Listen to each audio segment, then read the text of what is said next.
Your self-service app is an app the district uses instead of the App Store.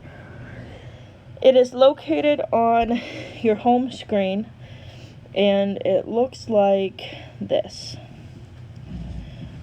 If you can't find it, swipe down with one finger in the center of your apps and type in self-service.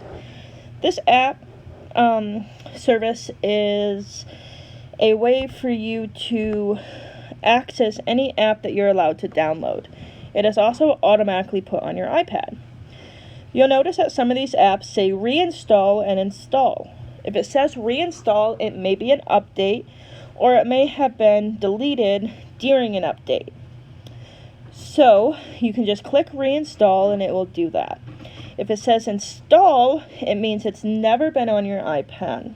So if you click install, it will download, so long as you are connected to the internet. You need to have a reliable internet service in order to download apps. I hope this video helps.